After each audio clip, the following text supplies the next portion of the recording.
We are here in the Bahamas. We are going to make it right. If you became a millionaire, would you keep working? You know? The commander is here.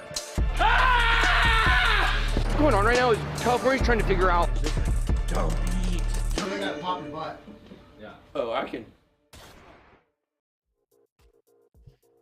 Hola! It's Big Rob with Sin City Crypto. Day 3 of the Sin City Crypto Takeover. We're here all week. Joined, of course, by my co-host, David. I want to know, are you guys, we need to figure this out. You know, we ask our community all the time. We didn't know what the BitSquad thinks. Do you like me better or Robin? If only one of us could come back to guest host the show, are you picking David or Robin? Put a 1 for David and put a 2 for Robin. We're 30 seconds into the show. I know. This is how you're going to start it? Yes, that's how we're going to start. Awesome. But guys, we're excited. As Robin mentioned, it is day 3. I am your other co-host, David. We're filling in for Ben. Huge thank you again to everyone here at BitSquad Crypto Studios. We are excited to be here, and we're excited to bring you an exciting show today. A lot of excitement happening. So on the docket today, we got the Trump NFTs. We got mass Bitcoin liquidations. We're going to talk about Smash or Pass. Are we smashing or passing Polygon? Also, we have some NFT news. And finally, blockchain gaming and much, much more. So make sure to stay tuned. Hit those likes and thumbs up, the best way you can help the stream.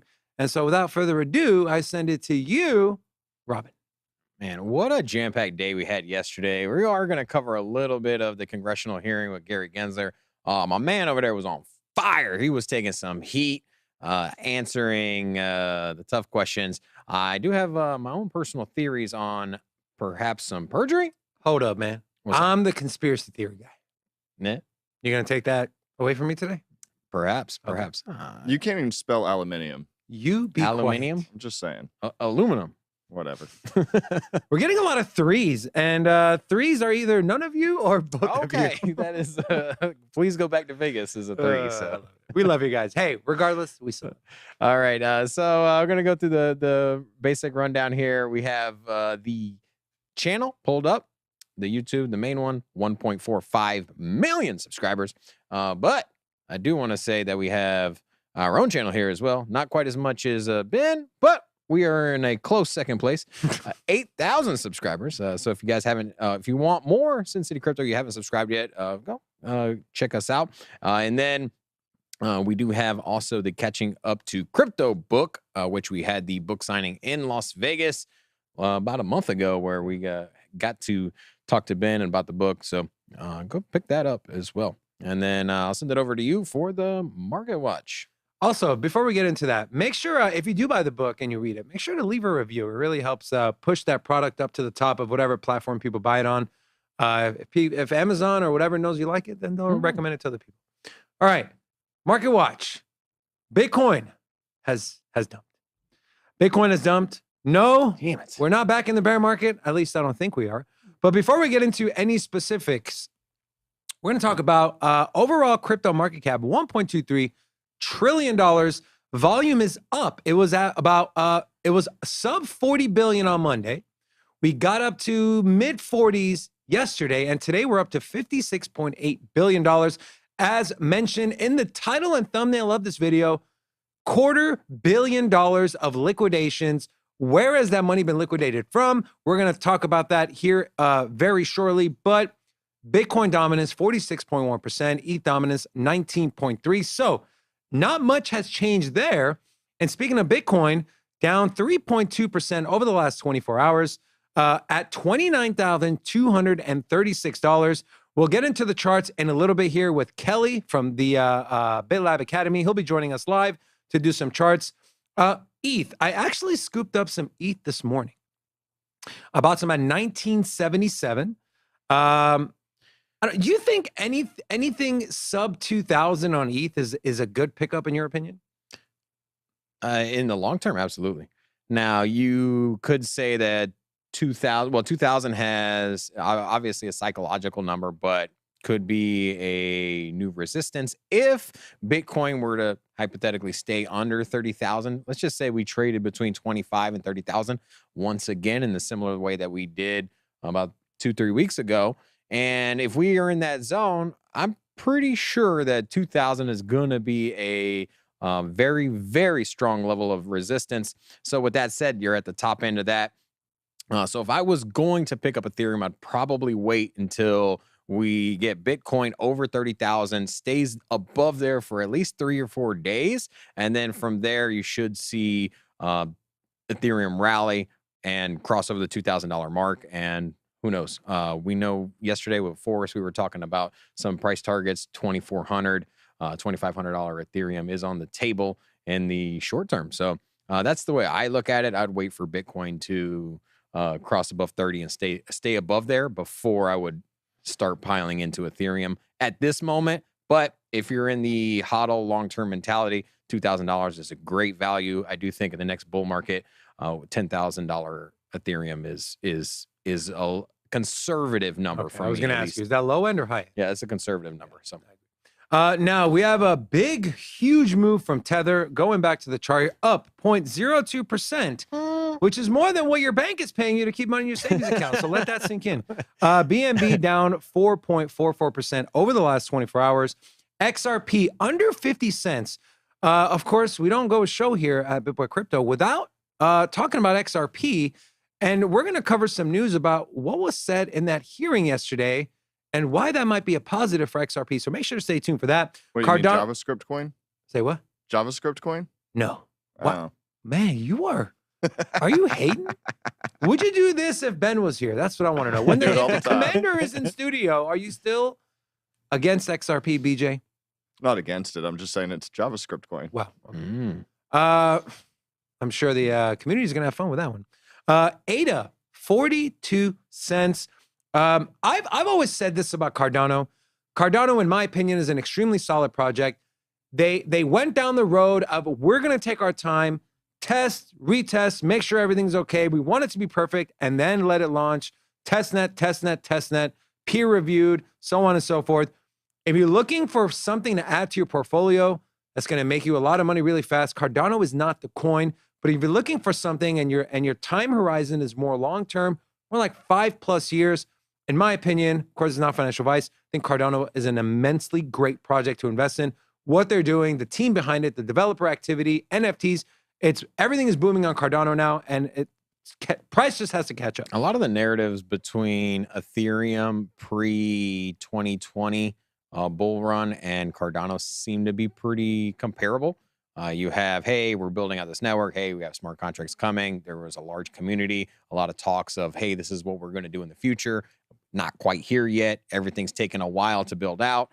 A lot of the same narratives there from Ethereum. And we know where the price went from was $100, $80 to where it is now. I think that we could see something very likened to that, where you get a big rally next bull market. And who knows, man? I think where was the top for Cardano? It was like $2.80 or $3, something like over that. $3. Yeah, A smidge over 3, and it actually got 310. there a week prior to what was that upgrade that allowed the smart contract? But that's not going to get into the full swing of things until, as you mentioned, The at Vassal or the height of the Alonzo? bull market. So Well, here's what's exciting about Cardano. I'm seeing a lot of Ada Gang in the chat here. So if you're a Cardano fan, throw Ada Gang in there. But we are at the tail end of the Cardano roadmap, right? We are heading into the Voltaire era on Cardano, where it's essentially going to hand the entire chain and everything Cardano's doing over to the community. And it's essentially going to be one of the most, if not the most decentralized crypto out there. That's going to be exciting. Rounding out the top 10, we have Dogecoin, Polygon Matic, and Ben's favorite, Solana. Of course, I'm kidding. Solana is an interesting one to me. It's something that in my personal investment strategy, because I enjoy taking risks. My thesis is I'm still in my 30s. Yeah, we can tell by that shirt. I can still. I thought it was 40s. So Okay. Man, you guys, I feel like Rocco's here. Rocco's back here. Yeah, exactly. Fedora. My thing is, I'm here because not, I care. I'm not risk averse. I'm from Vegas. I enjoy gambling. Okay. And so for me to pick up Solana at 23 bucks, when it had an all-time high of $250, it's a top 10 project. A lot of developments happening on it. Yeah, there's projects leaving, but if they can get rid of that moniker of a Sam coin, VC coin, it's got potential, right? Risk versus reward. But I know a lot of people don't share I love the same underdog sentiment. story. I love the underdog story, and they are down.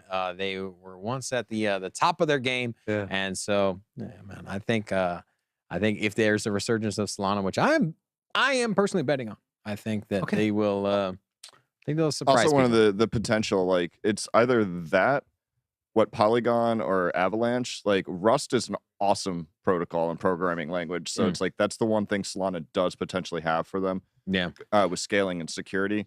Now, keeping the on switch on is very valid, but like I would watch any of these Rust-based protocols just in general. Well, here's the thing. Every time the narrative of the masses tend to all go one direction, the smart money will Like Harry Styles? Yes. Hell And yeah. the smart money will go and hedge and win that battle, right? We saw it with Dogecoin where the smartest people in the room were saying stay away, and then we saw the big rally there. Not comparing Solana to Dogecoin, I'm just giving you this sentiment analysis where experts, if they're all in consensus, a lot of times it does go the opposite direction. And wouldn't surprise me if we get a resurgence back of Solana next bull run as well. So, let's take a look at the crypto bubbles. So this is a nice visual of what's been pumping. So over the last day, as you can see, we are in the Red Sea. Everything is in the red except for SNX. And I believe when I looked at it before I refreshed it, FTT was up. And you can see here, where did FTT go? Oh, right. This is on the week? This is on the weekly. FTT is up 51%. Dang. 51%. I did mention at the top of the show, we have some FTX news. And once we go over that news, it might start to make sense why it's pumping. But some of the other big leaders, we have XRD, Arbitrum up 33.2%. Injective Protocol up 30%. That thing was a monster. I believe it was Arbitrum and Casper's in there. Yeah, I believe it was AJ from BitBoy who talked about Injective. I might be wrong, but watch out for Casper. I don't know too much on the details as far as the roadmap. They had a big ICO, but Casper has a monster community. They are super vocal for where they're at on the CoinMarketCap list. I think they're outside the top 50. Either way, they have a ton of community. So you can see with a big community, you can get big rallies out of nowhere there. So, all right, we're done with Market Watch. All right. Well, I do want to give a quick shout out. First of all, we have I Trust Capital. So if you're looking to protect your crypto from tax season every year, you can lock it up in a IRA, a Roth IRA, and take advantage of the tax code and also purchase crypto 24/7. Now, we do have a new giveaway. This one is for ourselves here. So we are trying to incentivize the community to go and follow us on Sin City Crypto Twitter handle and also subscribe on YouTube. And we're giving away $100 a day in our merchandise. We're going to give away a handful of t-shirts, but just figured we'll let you guys pick it out. So our gift cards go to our merchandise website. So we'll give these, we'll draw the winners at the end of the week on Friday. So 4 $25 gift cards a day, $100 a day. Then you can go through our merchandise and pick what you want. There's a bunch of shirts here. And, show them the Ben and TJ. I don't know where that's at. Might be on the second page. It's not on here, but The cool thing about this store is it's got other crypto stuff. There is Ben and TJ merch on there as well. So you'll see. Okay. Now, this is my favorite part of today's show because I get to get rid of Robin and bring in someone I actually like, and that is Kelly. Kelly, do some charts. Kelly, welcome. What's up, man? Such a pleasure having these guys in the studio, meeting them in person. I was honored to be on their show a couple weeks back. They got a great thing going there. For people that don't know, I live in New York, but I moved to New York from Vegas, so it's nice to meet some other people Hold in up. Vegas. Wait a minute. You went from Vegas to New York? Yes, sir. What's wrong with you, man? Hey, man, you know what? It's a little difficult at first because what you get for your buck in Vegas versus New York was, but New York is its own place, man. It's, but that's all, you know, let's talk about some charts. And okay. Shout out to merch. You're talking about the Sin City merch. This is a new BitLab, the new BitLab merch we got here. You can find that on the Hit Network merch store. So let me see. They usually have the charts pulled up on here. Let me see where we got here. Here we are. Nope. Kelly, I want you to know, Kelly, if I was standing in that spot, I would have the charts pulled up for you. You know what? We'll just, I think it's, what is it? Trading View? Trading View. No, you have to go to callrocco.net.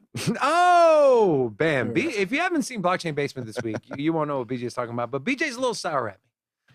He doesn't like me very much. I've mentioned several times that I would prefer our producer be here than BJ. But so what I really want to point out today, and for people that haven't yet, go and check out the YouTube, the BitLab YouTube page, youtube.com/@BitLab Academy.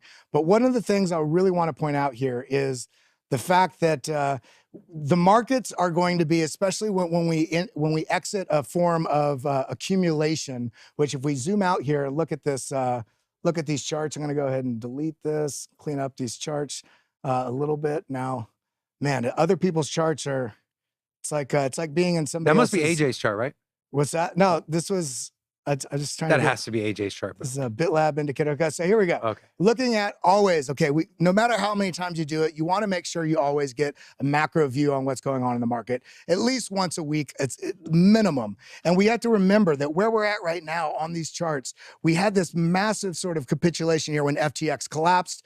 And then as that collapsed, we entered this period of ultimate fear. But as we're looking more into the markets now with a little bit of hindsight, for those that were price focused and not data driven focused, this is like, how come I didn't buy down here? Well, smart money was buying down here, and we saw a huge offloading, not only from exchanges here because of the fear of centralized control, you know, people holding their coins on exchange, basically exposing your capital to risk because you don't have it in your private storage.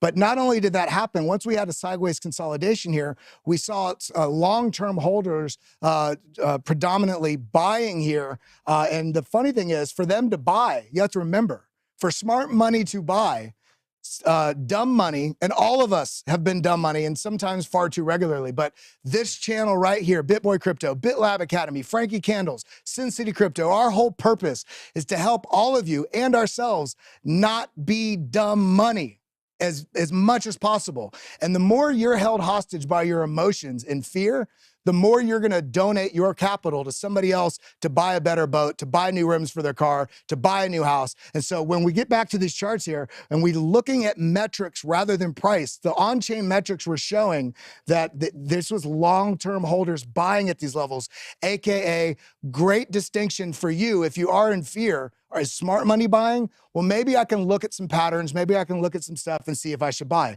Now, where we're at right now, the reason I bring that up is we're looking at where we're at right now. We had a little bit of a roundingness here, and we push up, or we get up to this level, and we get a small pullback. We get a small pullback, and some people are saying, "Oh, Bitcoin's crashing." This is not a crash. A crash is when you get a candle like this. This is a crash. When we have a small percentage pullback like this, this is opportunity. This is not a crash. What we want to look at is key levels, key signals, and key data points on charts as well as on-chain data to signify and give us confidence in where we can make those purchases. So some of the very easy things we can do is you can do, I like to do quick keys on when I'm doing trading views. So you can do option J, gives you a horizontal ray. This is your previous high right here. We can do option F. This is on Mac. If you're on PC, it's Alt. Option F, click, that gives you a Fibonacci chart right here. Let's go ahead, double click on this. You're getting the alpha today on how to use TradingView correctly. So we look at this. The 382 is right where this actually also pulled back to on this level. So if we do continue down, we've got some key levels that we can still be paying attention to and not be worried about. Now, one of the things that I don't have pulled up because this isn't my chart is a critical zone that we need to look for, which I didn't even notice until right now, is this golden pocket is perfectly in line with about where the short-term holder realized price is now or going to be in the next day or two. Because 2 days ago is 23,300. And the short-term holder realized price has marked when the price action breaks above that and then retests it, has marked the start of every strong bullish trend. So even if price action does start to pull back here, because of where we're at in the 4-year cycle, as well as certain key metrics like the short-term holder realized price, the fact that long-term holders are still accumulating at these levels, this is giving me confidence that not only is the bottom in, but also that these pullbacks are only further opportunity, setting us up to be prepared to take advantage with our capital in the volatility of the pre-halving pump, and then likely some sort of rejection, whether it's between 38 and it could get as high as 50. I would think it'd be probably somewhere in $38,000 to $44,000 region if we get up that high, and then take advantage of the swing low. Below that, probably retesting the 25 to 30K region and then continue on from here. Now, Kelly, let me ask you a question real brother. quick. When do you think this pre-halving pump is going to come? Is there, from your experience, is there a certain time period, or is it when you see something form in the charts? What is it for you? Well, for me, let's go back out to the macro just a little bit. I'm going to turn off the indicators and just do something that's very basic here. Is the log on? The log is not on. That's why it was looking a little funky to me. Now we can come here. We can do Option T, gives us a trend line. Go from this point down here, and we can see that we tested this macro resistance.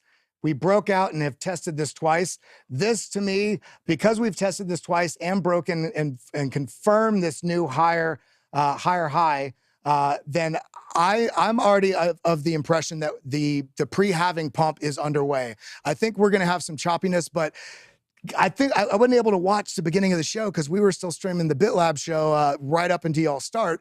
But all the conversation yesterday with Gary Gensler, and to me, this is incredibly bullish. Yeah. And so the fact that we have this right on schedule with the 4-year cycle, we've confirmed this previous resistance as support, and we're consolidating at this region that we have right here. Let's go ahead and draw a rectangle. This zone right here that we are consolidating in. If we reject from here and have another retest, that's fine for me. The point of sort of bearish, bullish, capitulating from bullish to bearish would be once we not wick below, but break below about $23,200. And if we have like velocity and continuation and volume going in that direction, that would signal to me that we may be going lower. But until we break below that, I think any pullback and bounce above 25,250, any breakdown and bounce above this, I think we're still in that pre-halving pump and can continue higher. Now, looking at the most specific levels and how we could see the setup from the where we're at today, the reason why I think this is a little bit of a weak sort of emotional capturing washout is look at these relative extrema bars down here. This is such an incredible indicator, part of the BitLab trading stack. You have this momentum wave, okay? This is an aggregate momentum wave. And we also can see these bars that whether they're outside of the momentum wave or on the opposite side, if they're not within this momentum wave, it's showing that within this movement that these candles sticking out was showing that consolidation was coming. What happened? Consolidation. Now, this attempt to the downside, we see this is unhealthy. There's more bullish underlying pressures in the market, and the bearishness is somewhat unfounded. It's not natural, leading me to believe that this is a washout attempt. And these parts of the market, smart money does everything they can to engage with your emotions so that they can help have you donate to their boat collection. So don't get washed out. We've got some bullishness. We're still set up for bullishness. It's not the end of the tunnel. We've got a lot of things lined up. But with that, make sure you check out BitLab Academy. I am in Atlanta right now because we are getting the launch of the new BitLab Academy underway. I'm leaving May 5th, so that gives you some sort of inclination about when that launch is happening. And for BitSquad, get over there. You can use BitSquad 15 at checkout for the indicators or the courses. Get 15% off the first month. And if you join before the update comes, you get to keep the lower prices before they go up. You get to keep the current price for the life of your account. With that, I bid you adieu. Trade smart, trade with data, not with emotions. Don't leave me, please. Don't leave. Hey, and hit that like button, hit that subscribe button, ding that bell. These guys are killing it here, man. Oh, All man. right, thank you. Kelly, thank you so much. That was amazing. Thank you, guys. Thank you, Mike. All All right, right, man. Robin. We cannot push this aside any longer. We must go back and revisit the congressional hearing yesterday, and that brings us to our next segment, the Crypto Twitter Minute. And so we actually got some bias here. We pulled up our own Twitter handle. So we got Sin City Crypto's handle. Now I got a couple videos to play here, and first of all, this one was we got juicy. Byron Donalds, who is the representative for the state of Florida. And without further ado, we're gonna play this, and then we'll react to this That's afterwards. my hero. History. One last quick question. I think it might have came up. You were Hillary Clinton's CFO in the campaign, right? It's part of my history. Were you? Yes or no? In 2016. Did you facilitate the payment for the Steele dossier since you were CFO of the Hillary Clinton campaign? Sir. Yes or no? Sir. Yes or no? That was not. You're under oath, Chairman Gensler. Yes or I no? know. It was not something I was aware of. I yield back. Got him. So this was not strictly your cryptocurrency. So he threw him a curveball.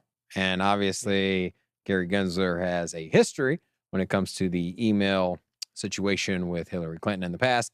And, well, they threw him a curveball. So he dodged that question. You know, what bothers me is how do the people that have the hearing, when Gary Gensler got, appointed by Joe Biden, there's a hearing and Congress has to say yes. And so you put these people in place. How do you take the, I didn't know. Like, you are the CFO of the campaign. If I hire a CEO for Sin City Crypto and $1 million leaves my bank account, I am going to walk up and be like, what was this? And if you don't know, you're fired. That's all I'm saying. That is true. All right. Then next up, we have the representative for the state of Wisconsin. Go Pack, go. Brian Steele. And without further ado, we're going to just play this and then we'll react to it. So. Speak to that. I actually at MIT taught a course called Blockchain and Money. I taught multiple courses called Crypto Finance and other courses as well. But you didn't own any crypto. No. You taught the course, but you weren't a user in the product. I did not own crypto assets. They're a highly sensitive asset. No, I'm not asking now. for your view on it. I'm just saying that you're in the business now of making rules and regulations regarding digital assets, but you've taught a class on it. You've never personally owned a digital asset, any crypto, including Bitcoin. The only digital assets I have is my bank account and my brokerage accounts, but no crypto. Very good, thank you. On July. Am I the only one here that finds it extremely hard to believe that a professor for MIT, the leading technology university, that the professor teaching a blockchain course has never purchased a single crypto or Bitcoin? There's tons of professors that teach business entrepreneurship that have never owned a business. That's like saying, "Hey, I'm teaching a course on being a chef and I've never cooked food." Like, it's very, very sus to me. And so, what are you trying to say? I'm in the camp. I believe that mark this day, the congressional hearing, as the moment, the nail in the coffin. What got Gary Gensler ousted from his position?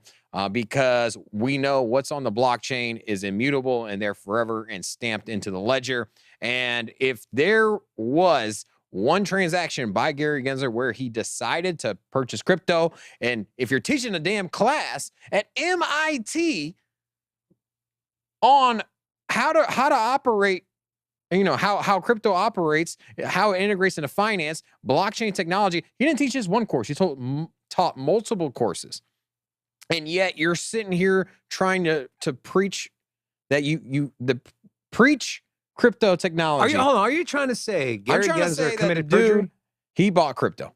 So you're saying he committed perjury That's in what front I'm of saying. Congress? Yes. I think we're going to look back Based and this off will of be, your inkling that there's no way based he off taught of the a fact class. you're teaching a class at MIT on blockchain technology. We're not talking about a community college here. We're talking about MIT, the professor there teaching blockchain technology has never purchased crypto. I find it extremely hard to believe. All I'm saying. Let's see what the chat thinks. Yeah. If you guys think Gary Gensler committed perjury and has actually bought or interacted with crypto or blockchain, put a 1. If you think he hasn't and he was telling the truth, put a 2. That's right. Now, before we move on, I do want to give a shout out to our sponsors, Steak, which, by the way, yesterday we did have a steak dinner. David ordered a grass-fed steak, which was disgusting, by the way. And with that said, what's not disgusting is our sponsor, Steak. So without further ado, let's roll it.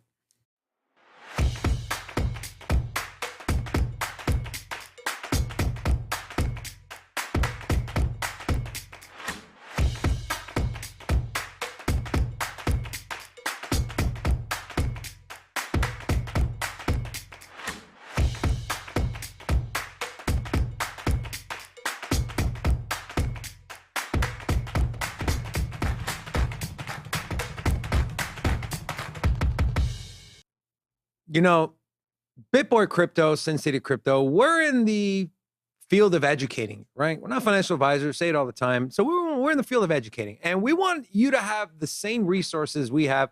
So one that we found here in studio is Compliments of Coinbase. This is their legislative portal. You can find this at coinbase.com/public-policy, okay? This is very, very user-friendly. It's pretty cool. You can hover over any of the states in the United States, and you can click on it. And let's just go to California, for example, because it's... So last election, I had my own handwritten out paper for the state of Nevada, and I wrote all of the progressive handwrites. Well, we didn't have this website during the last election, or it wasn't up. So, anyways, I went in with all of my picks that were more crypto friendly, and so, anyways, yeah. I wonder, will Stake have who you can bet on? Will win like primaries and stuff? That'd be interesting.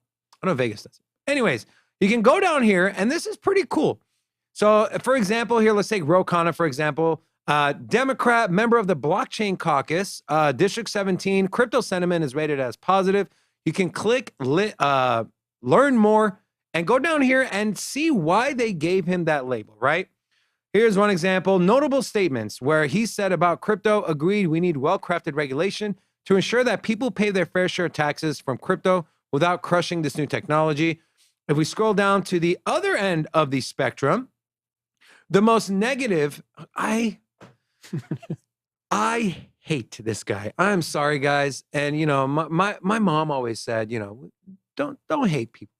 Dislike. But I hate this guy. Strongly against crypto, Brad Sherman from California. And these are some of the statements that he has made, including, it hasn't been updated yet because yesterday's would have been on there, where he said, if they're not in compliance, shut them down immediately. That's what he told Gary Gensler.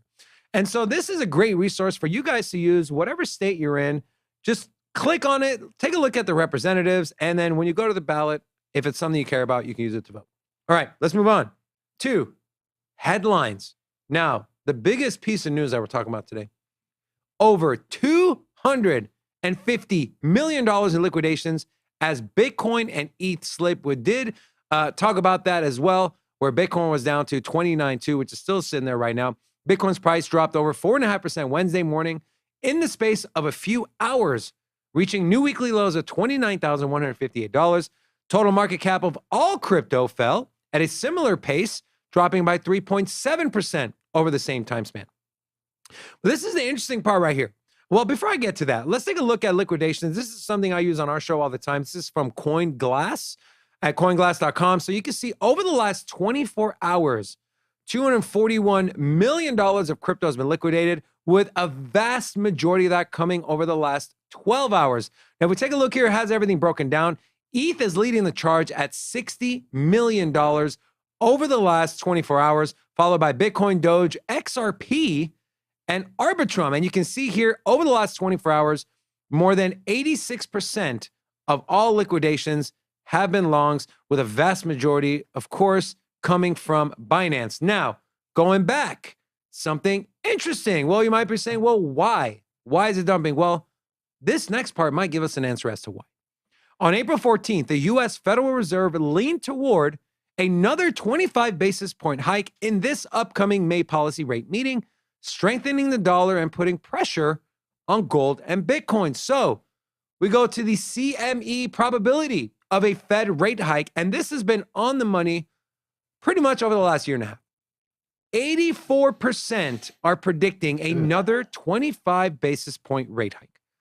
So 0.25%, which is astounding to me that we didn't even get to 5% and banks started collapsing and they're going to continue to raise rates.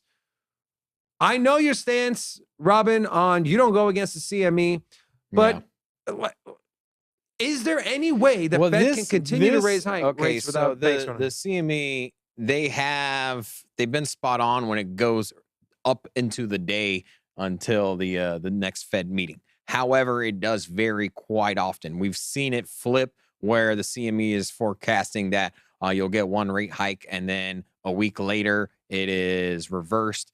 Now they basically microanalyze everything that Jerome Powell says, especially so in the Fed meetings notes, if there's any press conferences. So it is subject to change. But with that said, there is a resounding 80% likelihood, at least from the Chicago Mercantile Exchange, where they're saying that, hey, 0.25 rate hike. And we've seen that this does create volatility as soon as they release the number. However, it is a recessionary indicator. And this is back historically, if you keep increasing the interest rate, there is less borrowing, less money in the system, and that money does spill over to commodities, spills over to high risk assets, and as of lately, it does spill over to crypto. And so I'm just curious to see how much higher can they go, right? You know, we've discussed you seem to think they can go to 7%. Which I'm just you're out saying of that if mind.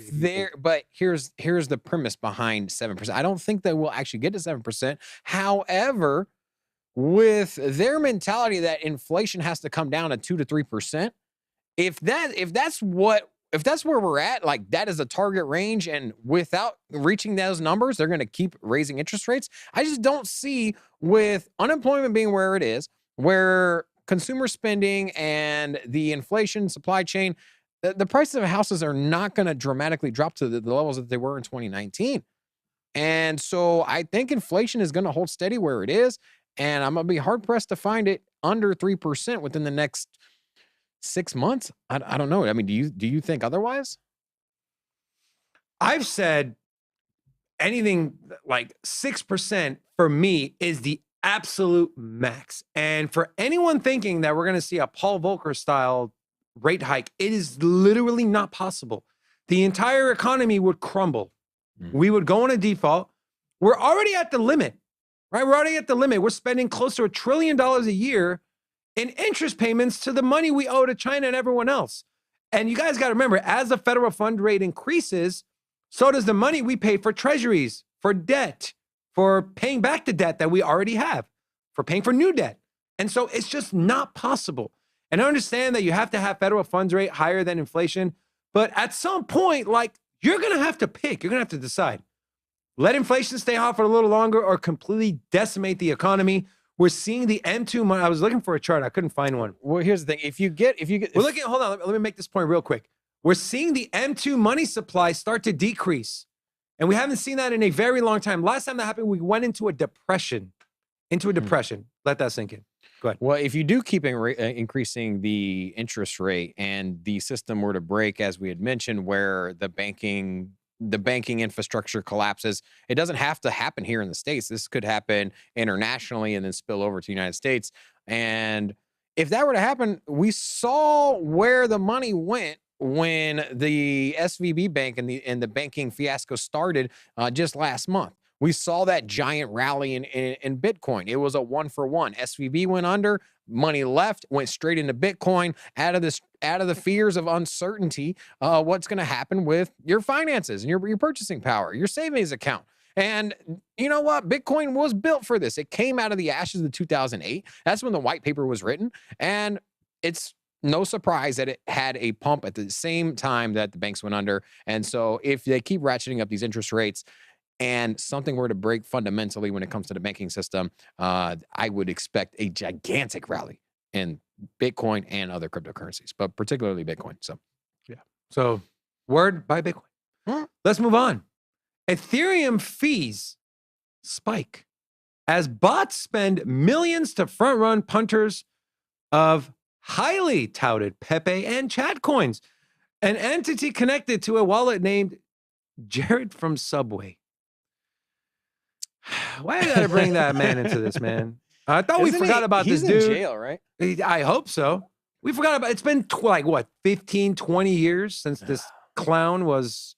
Anyways, named Jared from Subway is sandwiching crypto traders, mainly those betting on tokens such as Pepe and Chad.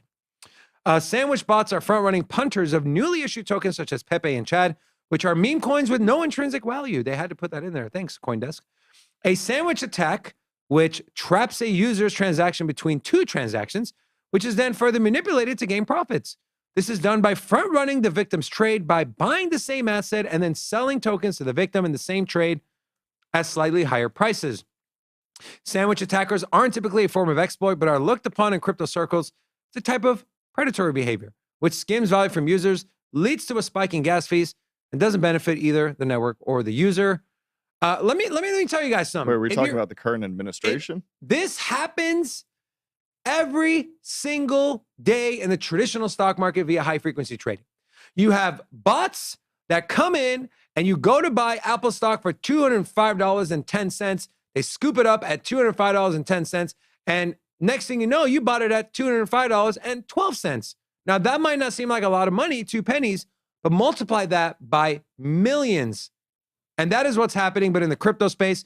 But I can only imagine if this news story hit the desk of, let's say, Gary Gensler. This is what I'm talking about. There's fraud everywhere, except it's literally happening in his backyard as well. It is a little concerning that the transactions had 10x, right? We went from $1 gas fee up to $10. You know, a lot of us had hopes that with the Shanghai upgrade, and I know they did not address throughput. I know that. But I'm just saying that the narrative was, hey, through the staking, the unlock, all of these different upgrades that, hey, Ethereum is not going to have the gas problem anymore. And just a reminder, hey, you are still at high throughput, at high traffic times. But that's not a fair comparison. But here's the thing. We're in the middle of a bear market. So we're in the middle of a bear market. You got $10 Ethereum gas transactions. Now, what happens? You know, if it was proof of work, that would have been $700-800. Right? I'm not comparing it to proof of work. I'm talking about just everyday use with utility. You can't compare apples to oranges. That's my point.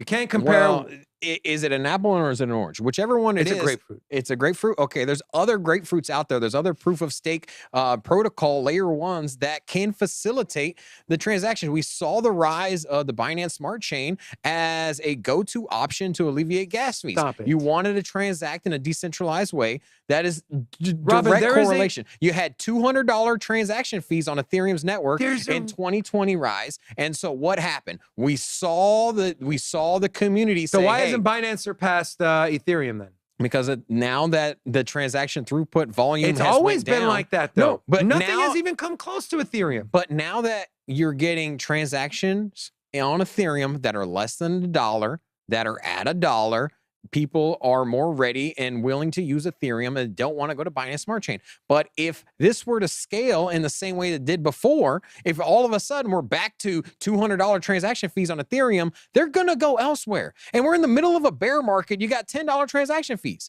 Like, you cannot be the #1 blockchain smart contract network out there and have $100 gas fees. Like, that problem needs to be fixed. It's only $10. And not I know they're going to address it in their future roadmap upgrades. I'm not saying that it's going to stay that way. I'm just saying that this is a stark reminder that just for sharding is coming. that there is a meme coin, You don't the want Pepe sharding. meme coin. I knew BJ. No, the sharding very bad. No, I went on this rant already, right? So like one of the biggest issues with sharding is, let's say, and this is hypothetical, that you have 10 nodes that are validating. If all 10 of them are not at the same computational power, the weakest link in the chain will start validating invalid transactions. And everyone still thinks Ethereum's a thing. That's all I'm saying.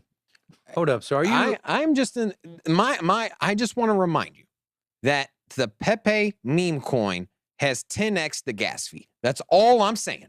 And if you don't think that the next DeFi run or the next bull market, when everyone's piling in, trying to do swaps, buy NFTs, and there's all this retail community coming in, piling in, there's going to be all this venture capital. There's going to be, I'm telling you, there's no way at this current time you're going to get less than $100 transaction fees at a height of the next bull market. CoinGecko, and what's the volume on Pepe today? Is it like a few million? Because I think that's relevant to see how much that's already messing things up. Let's see here. I was looking at this earlier. It's only $100 million. I don't know why. Also, while he looks it up, I want to make a note. Vitalik has said numerous times that he would prefer all smart contracts to be ran on layer 2s and for ETH layer 1 to be free and clear of smart contracts and just to provide the scalability. So and you have a project with a slightly over $100 million, and this might not be accurate. But either way, But what's the daily volume? That's now the daily volume. You got $141 million on the Pepe, and so $150 million is 10x the gas fees on Ethereum. I understand the roadmap. There's still more to go. They're gonna address scaling and gas fee, but hey, right now it's just a stark reminder that it doesn't take much to 10x the gas fees on Ethereum's network. That's all. so now you're saying you hate Ethereum? No, I'm just saying, keep it in mind. A lot of people, I'm just saying that with the last upgrades, there was a lot of FUD going out there or there was a lot of hype going out there, a lot of misinformed hype that all of a sudden, Ethereum's gas fees are under $1 and it's going to stay like that permanently. It's not the case. All right. At least not right now. those people still believe in Santa, don't they? Oh, Santa. Oh God, I'm sorry. Sorry, Chad. I ruined that for a lot of you. Well, Santa. speaking of millions and billions of dollars, money is starting to flow back into crypto projects as billions invested by VCs in 2023, despite the United States war on crypto. Venture capital investment usually slows down during bear markets, but several large crypto and Web3 investments have already been made this year. A backdrop of regulatory uncertainty and an outright attack on the sector in the US doesn't appear to have deterred investors. You say turd? Deterred. Oh. You said turd. And let me tell you guys a personal anecdote story. I met the head of crypto at Andreessen Horowitz, okay? And I spoke with him. This was about 2 weeks after FTX went down. And I said, hey, let me ask you a question if I may. He's like, what's up? I said, with what happened with FTX, with what's been happening with the SEC and the clamp down on crypto, well, you can expect the SEC, how they're going to react to what happened with FTX. Is Andreessen and are you guys starting to pull back on your investments or at least think twice? He goes, it's actually the opposite. We see this as an opportunity. He's like, everything's on discount now. He's like, we've been eyeing certain projects at certain price levels, and now those are 50% off. Nothing's changed for us. Nothing's changed as to why we were willing to invest in it when it was, let's say, at $50 and now it's at $20. If nothing's changed, then of course we're going to, And so I want to highlight that. And because my initial theory was, all right, this is going to drive VC money away. They're going to be but that's actually the opposite. And this article proves it. But here's another intriguing part of this article.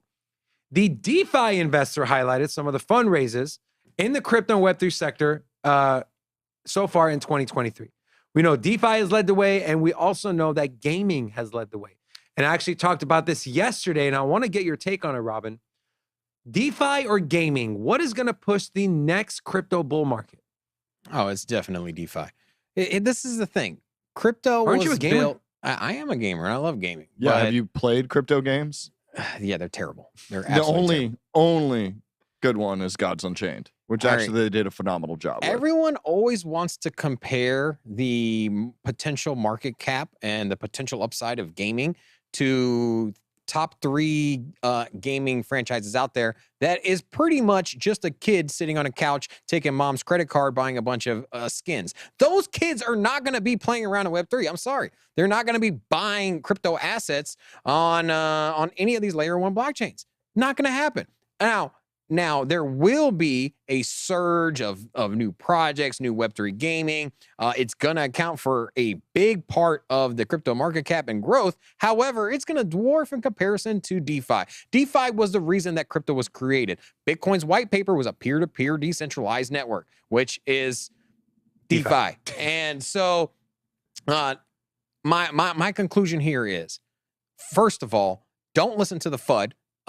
Every market cycle in the middle of the bear market, it's just a pile upon pile, just layer of FUD after FUD. And it makes it seem like there's nothing good in sight. But taking a look at what venture capital is doing, this is the smart money. The smart money out here is investing in crypto projects. The crypto projects are building in the bear market. They're just not quite as vocal. Their newest upgrades don't get as much attention. But they're building, the smart projects are building, venture capital, the smart money is investing. And what we see here in media and CNBC and Fox is that, hey, there's all kinds of fraud and scams and failures. And that's the narrative they're trying to push. They're trying to suppress the mentality here. But I don't see any difference between the last bull market, except for they just changed the narrative. They changed the titles, and they're just trying to steer people away from crypto. And I'm just saying that. Let me ask you a question. What's up? If your wife did you dirty, went behind your back, did some bad stuff to you, and you left her. You leave her out of this. Hold on, man. You left her and she comes back with just some like new lipstick and new makeup. Would you take her back? Yeah. No, you wouldn't. Why did I ask him this question? Okay, why you are the worst. Anyways. I mean, speaking of which, that sounds like a good time to go to Smash or Pass, right? Actually, we were going to go to... Oh, fine. I just wanted to say that. PJ, I love you, man. We're actually going to an ex-girlfriend who did us all dirty and now is trying to come back, and that is FTX. Plans to restart operations, attracts investment from VC firms. Why is it coming back? I don't know. You would take it back, you said, right?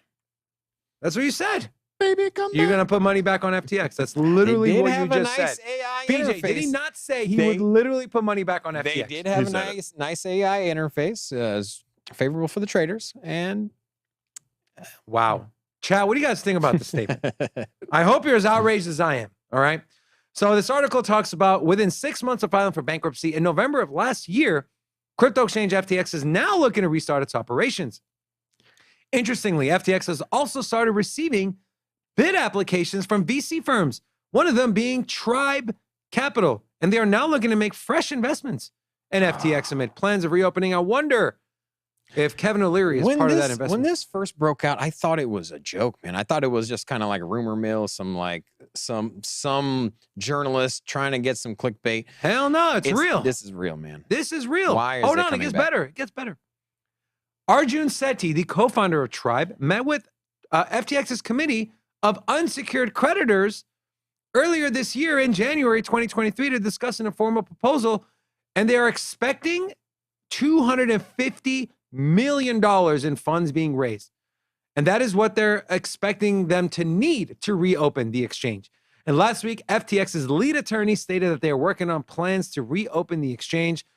All jokes aside, what does this mean for the people that lost money? Like, isn't it just the biggest smack in the face that, hey, we locked you out of your accounts, you lost your hard-earned money, some people lost life savings, some people lost all of their crypto portfolio. Well, they did just find $7 billion. Don't forget about that. And so they're locked out, and now you have a handful of individuals, instead of trying to raise money or sell assets to provide to get people their money back. They're trying to reopen the exchange. And I know they're trying to reopen the exchange off of the premise that they're going to get their people money back. It's easier for them to liquidate their assets. However, I don't believe that for a second. I think that the people that are trying to reopen this FTX exchange have dollar signs in vision. They're looking to make money. Well, what's even funnier, it's like, this is coming back. Gary obviously is absolutely culpable in all of this, yet he's potentially being removed from office that then removes him from basically having a conflict of interest, like I said the other day. Like, the timing is hilariously perfect, to where it's just like, you say you're not involved, you pull out, FTX comes back, then you start making money off of it, but you're not in, you don't have a seat in government anymore, so it doesn't matter. I think we're going to look back 2-3 years and we're going to find out what really happened. I don't think we're going to know anytime soon.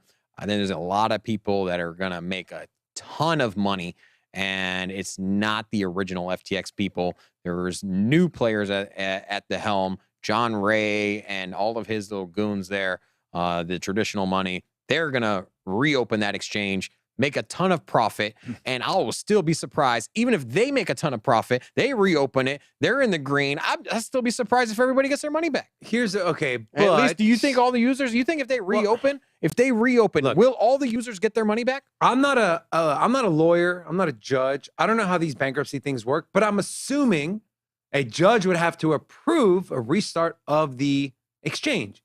And if the judge is doing their job, exactly. A lot of it would they remove the first judge because of conflict of interest? He or she recused themselves. Okay. They recused themselves. And so what was I saying? That you like the judge. Now I have two people interrupting my train of thought. Thank you guys very much. I appreciate that. I do have squirrel brain. I want you to remember that, okay? I lose my train of thought very quickly. You got a low IQ brain. That's what you got. I swear if you smash that. Yeah. All right. You'll see on around the blockchain basement. So anyways, what I was trying to say is you would have to assume that the judge is, one of the preconditions is going to be, all right, we need to get these people made as whole as possible. That's my assumption. And if the funds or assets are still there, the whole thing, they just found $7 billion. And the only reason it's now $7 billion and not $2 billion is because the markets have gone up. If those assets are still there and you can return people their money back, even if it's 60, 70%, I think that's a win. That's what I think would happen. That's what I would hope would happen. But I'm thinking logically here with But keep in mind, they had nothing but synthetic assets. So they never lost the actual ones. That's a great point. That's also very But how much of those synthetic assets, or how much of those real assets do they still have? That's probably all of them. Let's also say, hypothetically, let's say you had one Bitcoin. And at the time that So more than the FTX had? So yes, exactly. More than FTX had. Now, let's just say, hypothetically speaking, you had one Bitcoin. FTX had halted trading. You lost your one Bitcoin. And then the Bitcoin's price at the time was 20,000. Let's say they reopen the exchange. Bitcoin's at 40,000, 45,000, 50,000. Do you think that they're going to take the monetary value of when you got locked out, that one Bitcoin at 20,000, and they're going to pay you back 20,000. 20,000. They're not while Bitcoin's price is at 50,000, and they're going to pocket the profit. Yeah. I don't think they're going to pay you back in your tokens. They're going to pay you back in the dollar value at the of time, your tokens at the time that you got locked out, which was at the lowest point. Exactly. Hey, you were on to something. That's why I'm saying this is all a facade. Listen. Hey, we're gonna reopen the FTX app. Also, it's got a really nice interface, guys. You can trade on there again. We're gonna dump our assets. We're gonna get your money back, but only the money at the price at the bottom of the market. Wait, so you're saying this is like Hans Zimmer? Yeah, exactly. Orchestrated? Who's that? Never mind. Okay. AJ, I'm saying this a little loud so you can hear me. In the game of poker, there's a saying, all you need is a chip and a chair. And even if you get back, this is a standing desk. Even if you get back a tenth of your money. Wait, who's AJ? If you have that one chip, you can make it all back if you stay in crypto and make the right investments. By watching channels like the wrong J is running the board here. Okay. Wait, what? You said AJ. Yeah, I said AJ because he's the poker player. I said AJ, I'm saying this loud so you can hear me because I know he's in the back room. Oh, okay. I'm a poker player as long as you let me deal. No. Hell no, bro. I wouldn't trust you to watch my dog. Oh, whatever. Anyways. My second deals aren't that good. Wait, what? Never mind. All right, let's move on to our next segment, Smash or Pass. And today, We're talking about one of my favorite. It's Polygon. Let's take a quick look at Polygon on CryptoRank.io. We have Polygon pulled up here. Let me go ahead and refresh the screen so you get the most up-to-date information possible. Polygon, $12. Market cap currently just under $10.3 billion. All-time high market cap, $19.97 billion. As far as circulating supply to total supply, we're at 92%, which is great.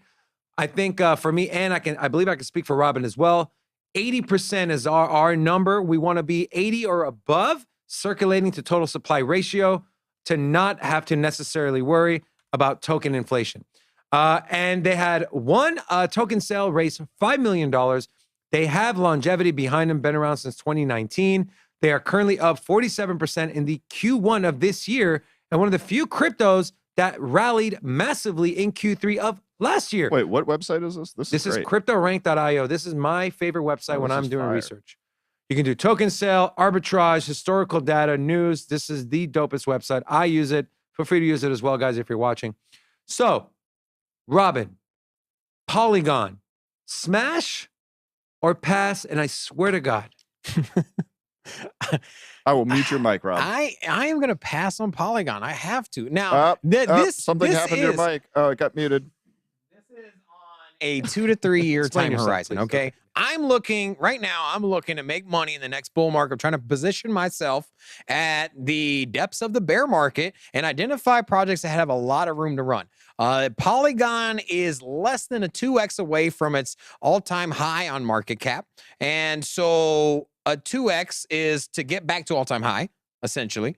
And then from there, who knows how high it gets? I'm just saying that with other layer one projects being a lot further down from their all-time highs. But they're riskier, are they not? No, they are. Okay. But I just think you can get a 10x from Polygon from here. Okay, so that's just from all-time high to currently at to get back. Okay, there's that.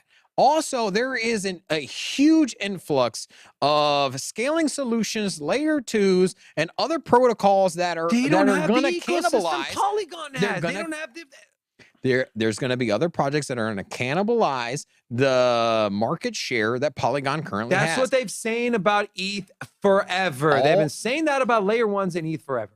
It is okay for it to 2x would put Polygon at a $20 billion market cap. You are vastly underselling Polygon's potential. I'm not underselling Polygon in the long term. I'm just saying that for the price where it is now compared to the price where it could be at the height of the next bull market, I think you're going to get a lot bigger returns in some other projects. Okay, next bull market at the height. What's your Polygon price? I also completely agree with Rob here. Yeah, and I just lost internet. So I think so historically it was $2. Let's see where so we had $2.70. I mean $5, and so that's a 5x from where we're at. I think that it's more likely. Do you think it's more likely to get a $10 Polygon or a $4 Cardano? More likely with Cardano, which is a 10x. Cardano. Exactly. That's a 10x. And I think that with Cardano being as far away from its all-time high, or further away from its all-time high, you're going to get more returns, and so you're getting a let's see. But your answer is based off of. I didn't ask you, would you pick Cardano or Polygon? You can have both. But here's the thing: Polygon has a lot of competitors in its own space, and not to mention that users are not going to all pile into Ethereum in the same way that they did in the last bull market. The last bull market run, Ethereum was the leading and one of the only smart contract platforms out there.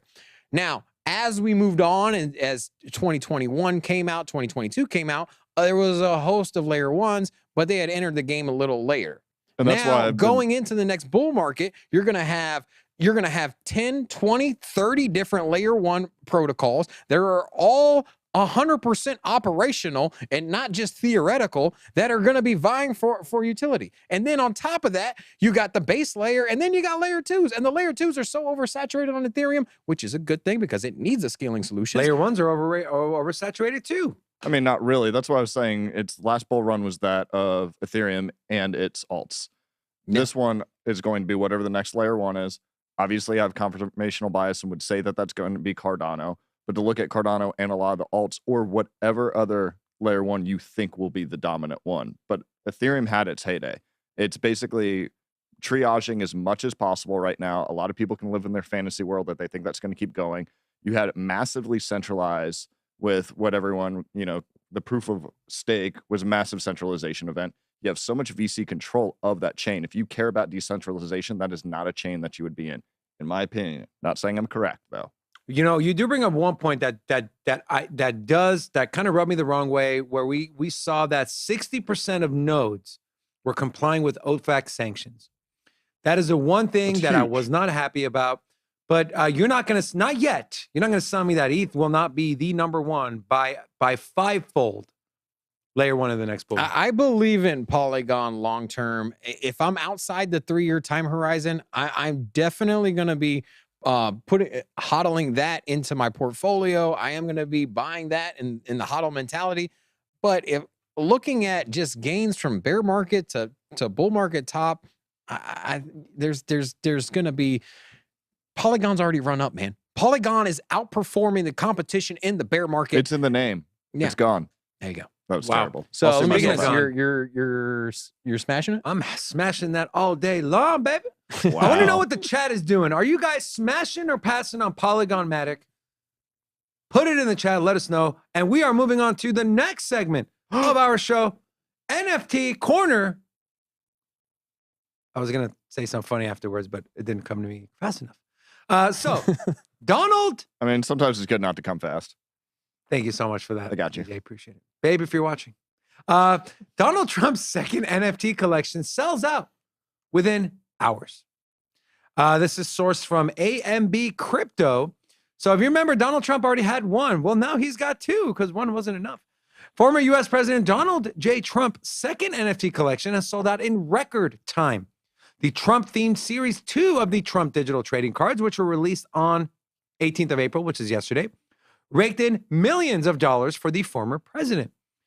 He's been away from every social media outside of his own Truth Social, okay? But he did return to Instagram after more than 2 years to promote the launch of his new digital trading card collection. Trump is back. Oh, and look at this. All tokens are to be minted on Polygon. I wonder why they chose that and not something like Solana or Cardano or anyone else. The NFT, Okay. The NFT sold out within 6 hours, bringing in $4.6 million. Here is what Donald Trump Yeah, but wrote that was on. like 4 people buying them all. Here is what Donald Trump wrote on Instagram. I'm kidding. I hope everyone notices, and I'm sure the fake news won't, that I'm leaving the price. You gotta read it right. I hope everyone notices. Come on, you can do this. You can do your Trump voice on this one. Come on.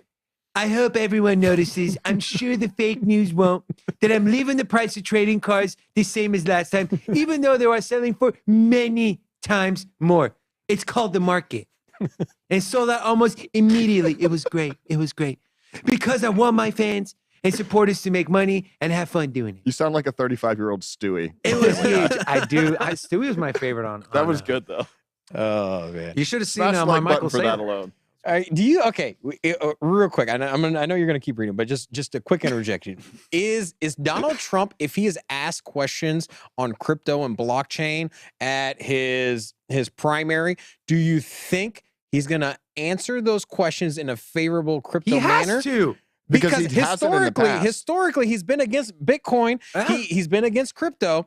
Now, does he look at NFTs as an outlier, something that's different? Blockchain, that's what they all have in common. Crypto, tokens, we this, know that, that. it's all blockchain. We know that, but his wife sold NFTs, and shortly thereafter, he said, "Hey, Bitcoin's a scam," or what? I don't remember his that's exact not terms. on but a public stage when he's getting grilled. he was in front of the mainstream media when he, No, when I'm he talking about, vocally went against crypto and blockchain. But I'm saying when you're trying to win a primary or a general election and you're asked that question, he'd look like a complete idiot if he said, no, it's bad. I'm like, So Mr. Trump, didn't you raise think he's going to $5 go million against?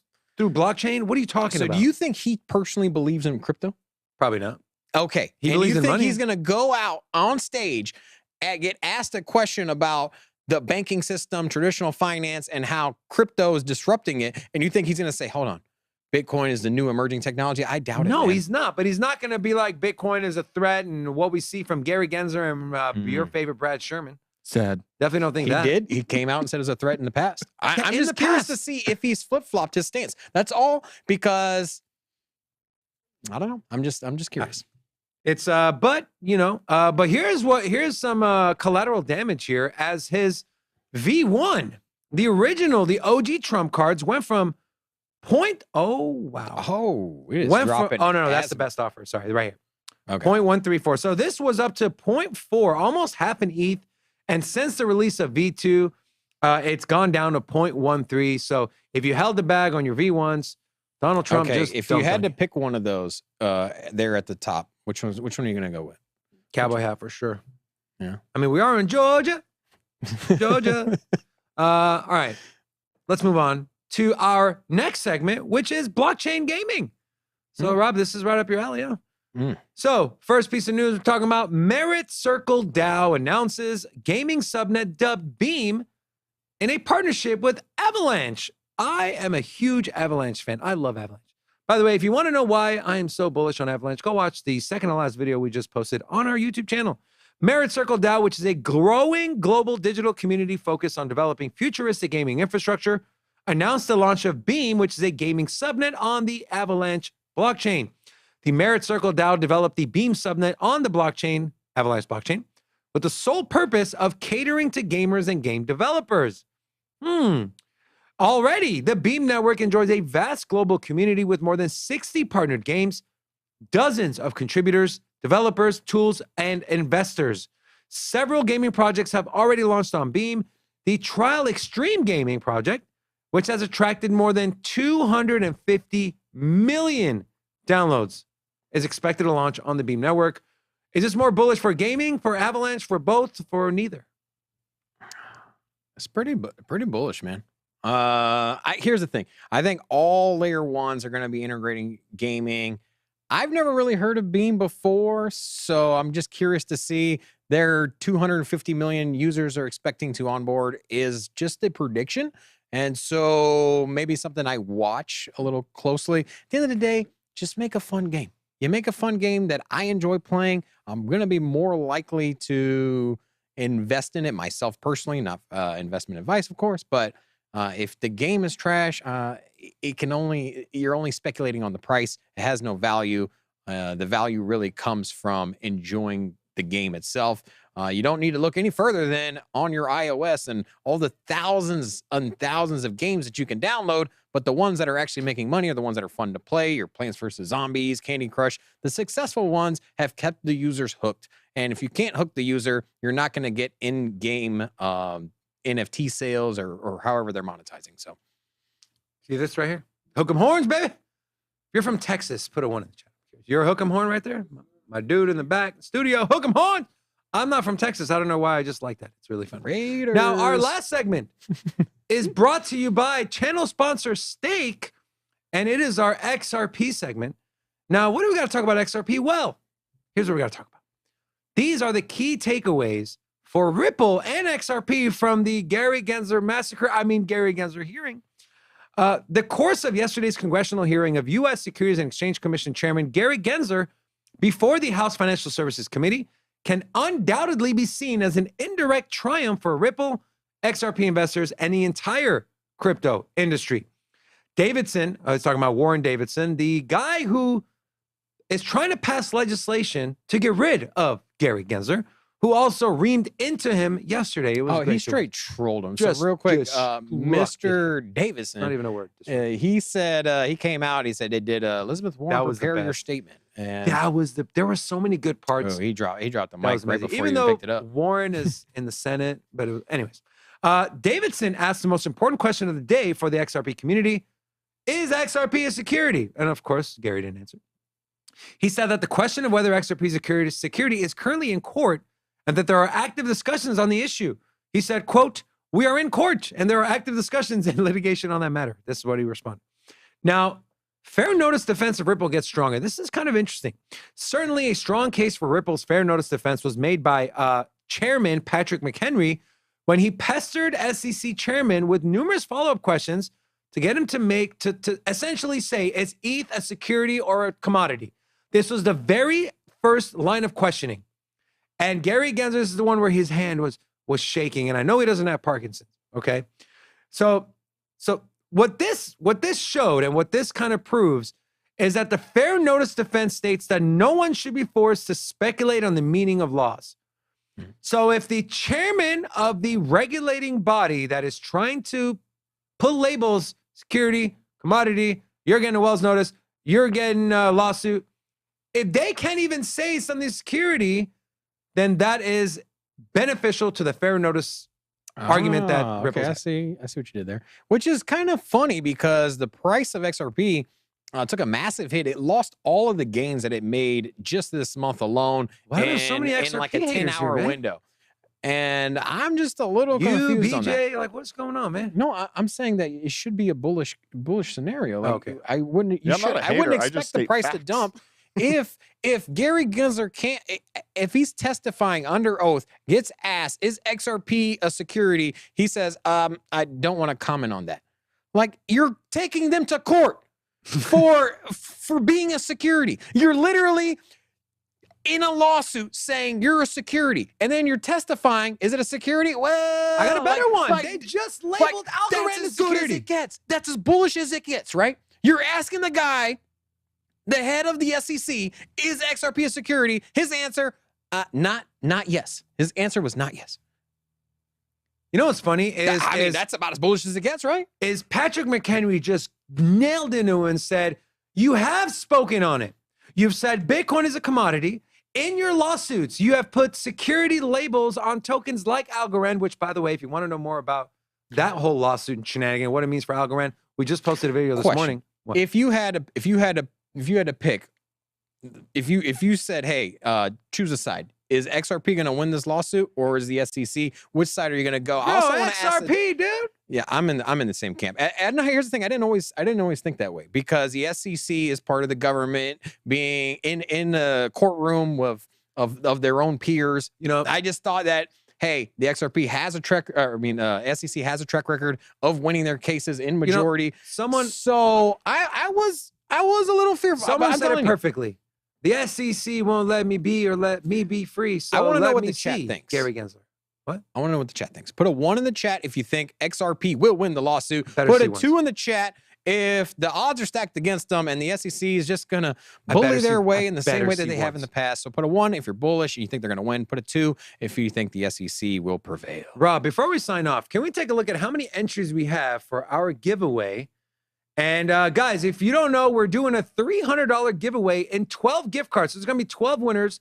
We're 19. doing that over the next 3. Wow, This is 19. in the description of the YouTube here. And so all you got to do is just follow us on Twitter and subscribe on YouTube, and you'll be entered. And $25 gift card. $25. Yeah. 12 people will get $25 in merch, and a lot of different merch. Some BitBoy merch, some Sin City merch, some regular crypto merch.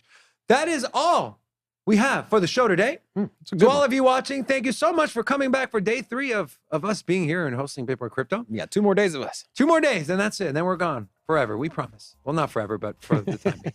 Guys, thank you so much for tuning in. Make sure to hit the like on your way out. Subscribe to BitBoy Crypto. And if you like what you saw today, subscribe to Sin City Crypto as well. A lot Yeah. of 1s in the chat. We got believers. What'd you expect, man? This is the XRP channel right here, man. Anyways, on behalf of myself, Robin, BJ, everyone here at Hit Network, we love you guys. Until tomorrow. Bye, Felicia's. Bye, Felicia. Ah.